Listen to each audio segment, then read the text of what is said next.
something amazing. Woo!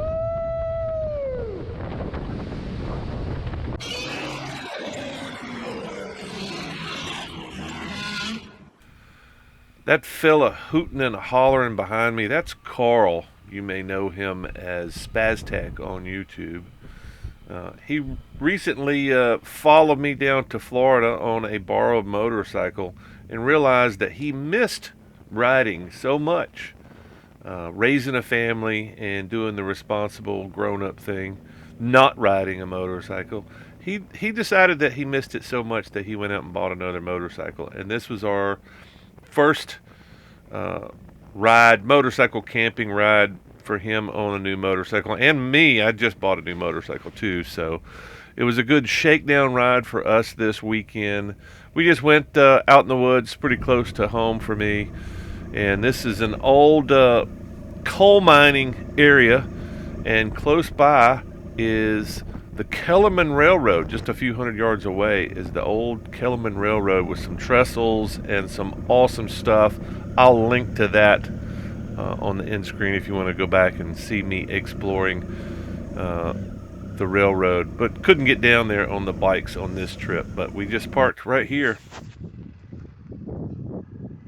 Hey, I didn't fall.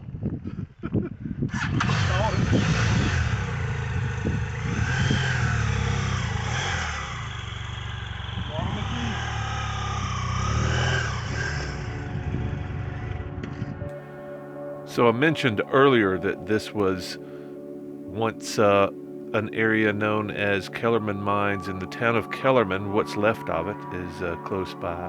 But more importantly, just right around the corner is the Kellerman Railroad, which basically took coal from the mines and down through a canyon and to the river where it was loaded onto barges many years ago.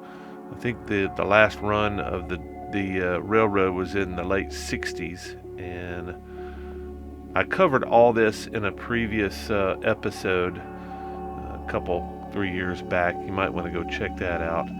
But yeah, so this railroad went down this canyon down to the river, and it's got all kinds of interesting history. But the ruggedness of the routes to get down to the canyon and the railroad prevented us from taking these big, basically road bikes. Unlike the bike that I'm riding there, that bike would go anywhere, and it did. It got me down into this canyon, but it's just beautiful. And I'm riding down the rail bed, what's left of it here, through these cuts, and there's tunnels. It's just a beautiful area down here, and you can see that's part of one of the ways in. It's pretty doggone rugged, even for this bike. It's just brutal on a big bike trying to keep it upright. But that's the area that we camped in, and shortly after we piled off the motorcycle, we got set up and started live streaming. I mean, it's the same thing when I'm traveling. When I'm on the road, I can pull over and go, oh, that looks cool. I don't have to ask, hey, is it cool if we pull over? Yeah, hey man, you want to take a break or you want to do some drive-bys? Is that cool? Yeah, I was watching the 40 times around. Have you seen that guy? I was watching his stuff. Tim, yeah, I like that dude, man. Do you need some moto camping? Do you have moto camping needs around your house? So if y'all don't know this guy, this is Carl. He has another channel that he's had it forever, but he really hasn't posted more than family stuff on it. But we're about to ramp him up, and he's about to be a superstar on YouTube because he's funny as fuck.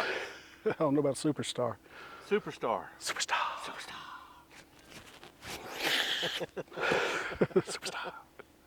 Welcome everybody. Anybody new show up? Carl, you gotta have. Yeah, I know. I'll have to do the producer. Yeah. So Carl's here for entertainment purposes, and he's the producer. So I'm completely incompetent. And the most irritating thing you can do on a live stream is go, "What's going on? Oh, let me. I'm an old man and I can't see and I don't know this technology." At least that's the stuff that annoys me. The worst is, what is this youngster saying over here? So that's Carl's role.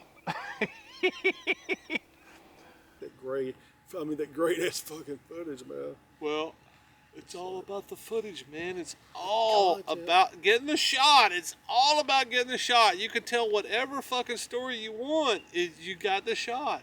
Doesn't matter. I think that's what I've been saying that for about 2 or 3 years now. Get the fucking shot. Get the fucking shot.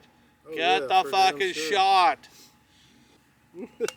Surly Joe. Oh, Surly Joe. Surly Joe. Surly Joe. Surly Joe. He won't be so surly anymore. Whatever. I love that fucking movie. Surly Joe. Surly Joe. You killed my brother. Well, I'd like to think of more of a suicide. More along the lines of a suicide. I love that shit. Yeah, that clearly. Surly Joe the gambler, he will gamble nevermore. His days of Texas Hold'em, they are done. Damn. Sing it. Hell yeah. Love that shit. Oh, I love fucking good westerns. They're almost non-existent now. First time? First time. Oh my god. I love this shit. I use that all the Pan time. shot! Pan shot! Bad shot! Pan shot!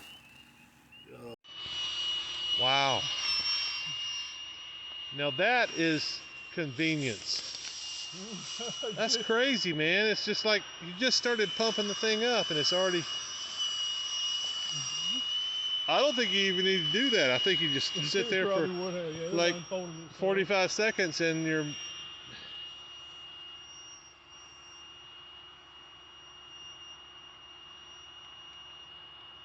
at that. That's crazy. That would have taken me 10 minutes to blow that up with a bag. I'd be so busy. Well, I don't blow them up with my breath anymore, but wow. Yeah, when it gets to the end, it's like poof. Oh, hey, me and you. So, Carl,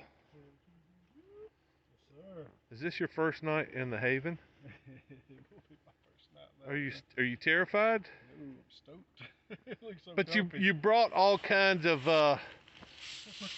you brought all kinds of precautions and secondary options, and I mean it makes me wonder if you're really.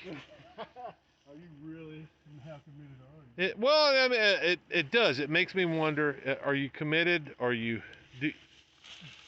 you don't really feel confident in the whole first night in the.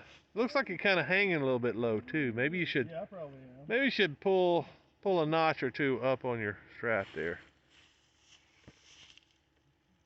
At least one. I mean, I'm not an expert or anything. Compared to me. Yeah, I have camped 3 nights as to your one. I came around and filmed this earlier this morning when it was still kind of dark. I wanted to see what it looked like from the road. Man, but even after the sun started coming up, I came around and filmed. It was like, man, unless you're like looking like in the woods for something, hell, I can see somebody pulling up here and fucking turn around and never seeing this until after they turned around. And then being like, holy shit. And that's why I went with this instead of the blue or the whatever the color. I was like, oh yeah, man, still camping camo. I'll just let it go.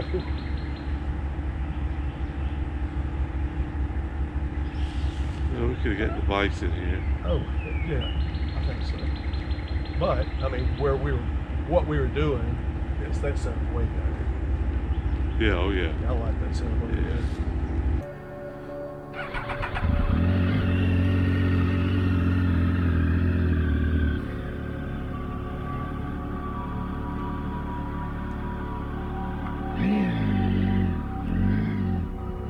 It was a rather chilly morning as we rolled out of camp. We tried to wait until the sun came out a little bit and warm things up.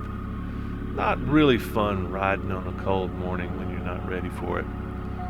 But we rolled out after packing up, and this was a a good shakedown camping trip, and that's basically what we were doing, is making sure that we had all the equipment that we needed to camp this spring, and make sure, more importantly, that how to rig everything, because you want to get ready to roll out for your big adventure and find out you don't have the right straps or the right attachments, or you need some kind of a bag. So most of that was accomplished before the ride. We were both a little bit off guard. Carl showed up at my place. I think he needed a couple of extra straps.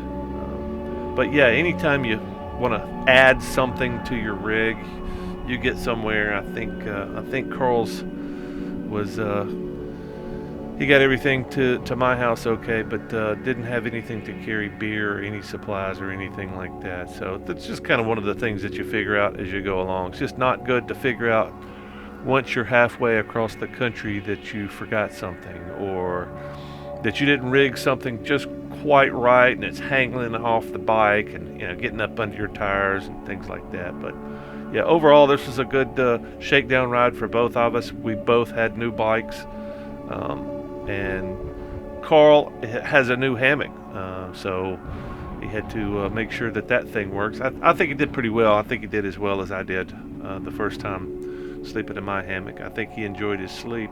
We were both pretty chilly, and I'm not really sure why. Nothing had really changed since the last time. Maybe it was just really cold that morning. But yeah, it was a nice ride out. It was quick ride. I wasn't that far from home. I was only 20-30 minutes from the house. Carl had another 45 minutes to ride. But yeah, good shakedown ride. It's always good to shake down. I don't know how many times I've told people that, but the worst thing in the world is getting to camp with somebody that hasn't shaken out their gear, or you got 10-year-old, 15-year-old equipment that you haven't camped in that long. Come to find out that you got a hole in your tent, or the zipper's broken or something. It just seems like it always happens. It's always good to test out your gear before you leave for a big trip. Something like this, if something would have failed, termites got into her, whatever. It's cold and rainy, it's a few minutes from the house, so you just pack everything up. And that's kind of the way to do it, either in your backyard, or the best thing is just do a few miles from the house. That way it's not a complete catastrophe if you left something. If you can't cook something, you just have one night out on the road. You don't have to wait. You don't have to go shopping in the big cities. Don't have to wait on Amazon or somebody else to deliver your packages. So it's good to get all the stuff straightened out before you leave. But yeah, that's what shaking down is all about. Make sure your stuff works. Make sure it all fits on your bike, and get on down the road. It's nice camping in this what should be a desolate place. They've done a pretty good job reclaiming this area. This is all been strip mined or undermined at some point, and still lots of mining going on here out in this area today. But yeah, you can do the same thing before you get on your bike and go do that big, long, wonderful adventure. Do a shakedown trip before you leave, maybe the weekend before. Just get out, spend one night in the woods, find out where your holes are, what you're missing, and what you need to adapt to. I would suggest before your big adventure, make a few trips and find out, because typically, if you have to order something, it's going to take a while to show up at your door. So go out a few weeks before, maybe go out a few times and figure out where your holes are. And there's lots of places to camp for everybody, so get out there and do it. Get started. We'll see you next time.